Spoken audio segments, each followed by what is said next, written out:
Welcome everyone, Afia Mazhar here with one of the most important topic that is mitochondria। अगर आप matric के student हैं या आप एफएससी के स्टूडेंट हैं या आपने किसी भी टेस्ट के लिए अपेयर होना है तो इस टॉपिक को लाजमी प्रिपेयर करके जाइएगा। टॉपिक को स्टार्ट करने से पहले I would like to tell you कि इस वीडियो के अंदर मैंने आप लोगों के लिए कुछ क्वेश्चन छोड़े हैं जिनके आंसर्स आप मुझे कमेंट बॉक्स के अंदर बताएंगे। So let's start our today's lecture. सबसे पहले हम देखेंगे ऑब्जेक्टिव्स। हमारा जो फर्स्ट ऑब्जेक्टिव है आज के टॉपिक का वो है introduction of mitochondria. The second one is structure of mitochondria and the third one is functions of mitochondria. So let's start with introduction of mitochondria. Mitochondria is a eukaryotic organelle, क्योंकि ये सिर्फ eukaryotes के अंदर present होता है, prokaryotes के अंदर mitochondria present नहीं होता। The second one is double membrane bounded. अब इसकी दो मेम्ब्रेन्स होती हैं, एक आउटर मेम्ब्रेन और एक इनर मेम्ब्रेन। अगर हम इसकी कंपोजिशन की बात करें तो इसके अंदर प्रोटीन्स भी होती हैं, लिपिड्स भी होते हैं, डीएनए भी होता है और आरएनए भी होता है। It is a self replicating organelle. अब इसको सेल्फ रेप्लिकेटिंग ऑर्गेनल क्यों बोलते हैं? क्योंकि इसके पास अपने राइबोसोम्स होते हैं और अपना ही डीएनए होता है। अगर इसने रेप्लिकेट करना है, डिवाइड होना है, तो इसे सेल के न्यूक्लियस से इंस्ट्रक्शंस लेने की ज़रूरत नहीं होती। ये अपने डीएनए से इंस्ट्रक्शंस लेता है और रेप्लिकेट होता है। राइबोसोम्स जो होते हैं वो डीएनए को ट्रांसलेट करते हैं प्रोटीन्स के अंदर, जो यूज़ होती हैं in the replication of mitochondria. Mitochondria की जो शेप होती है वो रोड लाइक होती है, ठीक है। रोड लाइक स्ट्रक्चर्स होते हैं माइटोकॉन्ड्रिया। माइटोकॉन्ड्रिया के साइज़ की बात की जाए तो इसका साइज़ 0.5 से 1 माइक्रोमीटर तक होता है। It is known as the power house of the cell. अब इसको power house of the cell क्यों बोला जाता है? क्योंकि इसके अंदर एनर्जी प्रोड्यूस भी होती है और वही एनर्जी फिर सप्लाई की जाती है सेल को, ताकि सेल डिफरेंट फंक्शंस परफॉर्म कर पाए। ये बहुत ज़्यादा इंपॉर्टेंट एमसीक्यूज़ है कि power house of the cell किसको बोला जाता है? माइटोकॉन्ड्रिया को।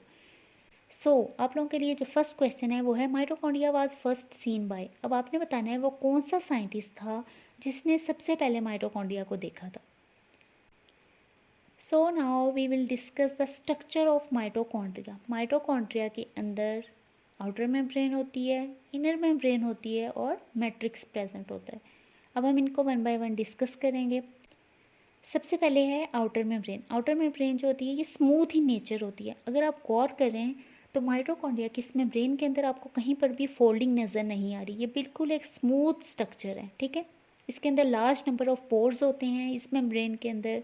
इसके अंदर स्पेशल टाइप की प्रोटीन्स होती हैं जिसको हम पोरिन्स कहते हैं। अगर आपको पता हो, जो सेल मेम्ब्रेन होती है, सेल के बाहर जो मेम्ब्रेन होती है उसके अंदर भी प्रोटीन्स होती हैं जो कि यूज़ हो रही होती हैं डिफ्यूजन के अंदर, ठीक है। इसी तरह जो माइटोकॉन्ड्रिया की मेम्ब्रेन है इसके अंदर भी कुछ स्पेशल प्रोटीन्स होती हैं, इसको हम कहते हैं पोरिन्स। ये प्रोटीन्स कहाँ पर इन्वॉल्व होती हैं? ट्रांसपोर्टेशन ऑफ मॉलिक्यूल्स के अंदर। The second one is inner membrane. अब इनर मेम्ब्रेन की अगर बात की जाए तो अगर आप इसके साथ जो मैंने डायग्राम लगाई हुई है उसमें देखें तो इसके अंदर आपको बहुत सारी फोल्डिंग नज़र आ रही है।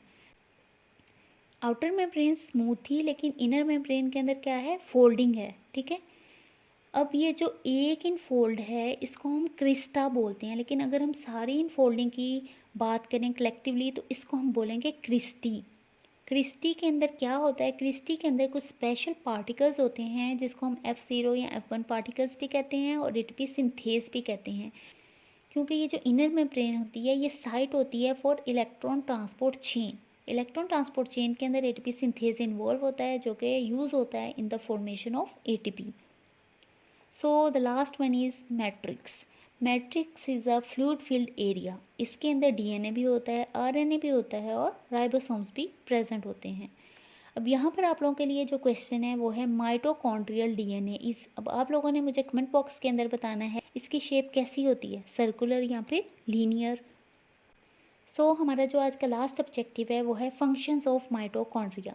माइटोकॉन्ड्रिया का जो सबसे पहला फंक्शन है it is a site for cellular respiration. अब सेलुलर रेस्पायरेशन क्या होती है? जो हम फूड लेते हैं उसकी ब्रेक डाउन होती है सिंपल सब्सटेंस के अंदर, ठीक है।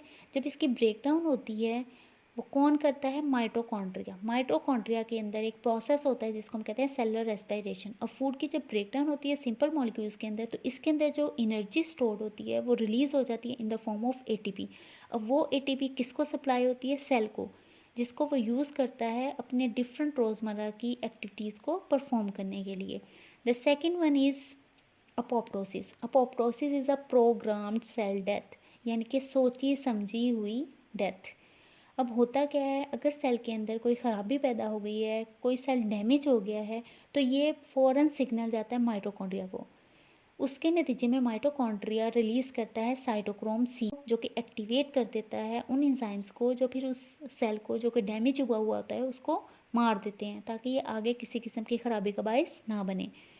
Third one is detoxification of ammonia. अब हमारे अंदर अमोनिया की कन्वर्जन होती है यूरिया के अंदर.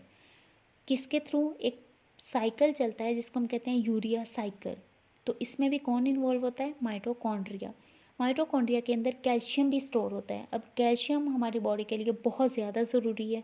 न्यूरोट्रांसमीटर्स जो रिलीज़ होते हैं उसके अंदर भी कैल्शियम इन्वॉल्व होता है. उसके अलावा मसल्स जो हमारे कंट्रैक्शन होती है, मसल कंट्रैक्शन, उसके अंदर भी कैल्शियम इन्वॉल्व होता है. अब जो डिफरेंट रिएक्शंस के अंदर एंजाइम्स यूज़ हो रहे होते हैं उसके लिए calcium as a cofactor use होता है. सो एट द एंड आप लोगों के लिए फिर से दो क्वेश्चंस हैं. आपने मुझे बताना है कि क्रेब्स साइकिल की साइट कौन सी होती है माइटोकॉन्ड्रिया के अंदर, मतलब वो कौन सी साइट है जहाँ पे इलेक्ट्रॉन ट्रांसपोर्ट चेन होती है. ठीक है, तो क्विकली हम रिवाइज कर लेते हैं कि हमने आज क्या पढ़ा है. हमने माइटोकॉन्ड्रिया के बारे में पढ़ा है, जो कि एक यूकैरियोटिक ऑर्गेनेल है जिसकी डबल मेम्ब्रेन होती है, आउटर मेम्ब्रेन और एक इनर मेम्ब्रेन. इसे हम power house of the cell कहते हैं क्योंकि इसके अंदर एटीपी की प्रोडक्शन होती है. इसके अंदर एक आउटर मेम्ब्रेन होती है, एक इनर मेम्ब्रेन होती है और एक मैट्रिक्स होता है. अगर हम इसके फंक्शंस की बात करें तो ये सेलुलर रेस्पिरेशन की साइट है. ठीक है, यहाँ पर फूड के मॉलिक्यूल्स की ब्रेकडाउन होती है और एटीपी की प्रोडक्शन होती है. ये अपोप्टोसिस के अंदर अपना फंक्शन परफॉर्म करता है. ये डिटॉक्सिफिकेशन ऑफ अमोनिया के अंदर इन्वॉल्व होता है. उसके अलावा ये एक ऐसी साइट है जहाँ पे कैल्शियम स्टोर होता है. हमारी बॉडी के अंदर दो इंपॉर्टेंट साइट्स हैं जहाँ पे कैल्शियम स्टोर होता है, एक स्मूथ एंडोप्लाज्मिक रेटिकुलम और एक माइटोकॉन्ड्रिया. तो ये हमारा था आज का लेक्चर. अगर आपका कोई भी क्वेश्चन हो तो आप कमेंट बॉक्स के अंदर लिख सकते हैं, मैं आपको आंसर कर दूँगी. Thank you so much. जहाँ भी रहें खुश रहें, आबाद रहें और दुआ में याद रखिएगा. अल्लाह हाफिज़.